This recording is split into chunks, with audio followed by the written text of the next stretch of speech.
Okay, as promised, this is part 2 of yesterday's turning grief into joy. And I really felt from the Lord to add something. Many people's parents during the time they're in the womb maybe don't want a baby, maybe you're surprised or whatever. Some people even attempt an abortion or whatever. And across the board, unequivocally, when I come across people like that, certain times of the year, usually the times when their parents thought about getting an abortion or whatever, or maybe tried, those seasons, those times are times that are very hard for them, either depression or financially or all of the above.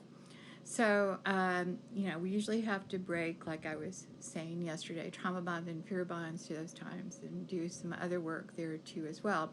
But I really want you to know, and the Lord wants you to know, that those are particularly times when God wants to bless you. And if you don't get anything else out of these two things, yesterday and today, I want you to get that the enemy uses these times of grief and binds you to them, because those are times when God really wants to bless you. So to finish my story, Sunday was the anniversary of my brother's death. And, low level, just and I know enough about the enemy, just ignore it and go on with my life. But that evening I got a call, or I didn't get a call, I got a text from a family member. Same scenario as I grew up with when I was little, exact same scenario. And so the double bind I always found myself in as a child trying to deal with this was that,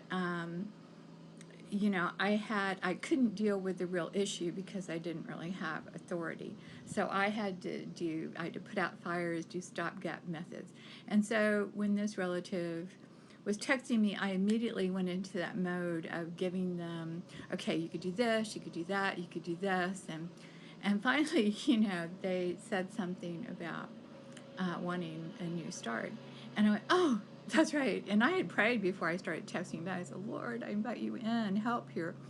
And so sure enough, we invited the Lord in. I mean, it was like a whole new ball game. Everything, all the rest of it disintegrated. It was all the heaviness, all the just the junk disappeared as soon as I asked Jesus into this and said, okay, he's your only answer here, And I went to bed that night just rejoicing that, while nothing was really fixed in the natural realm, I had introduced the eternal, I'd introduced God and introduced Jesus into the situation, and I had aligned my joy with his joy, which is what he wants, and that's all he wants. Is he wants to be asked in, he wants to be involved. So I would encourage you to, when these seasons come upon you and you have seen patterns like this, to understand at the time when God wants to bless you. And when the enemy tries to bring the same scenario on you, ask the Lord in and say, okay, how do you want to do this?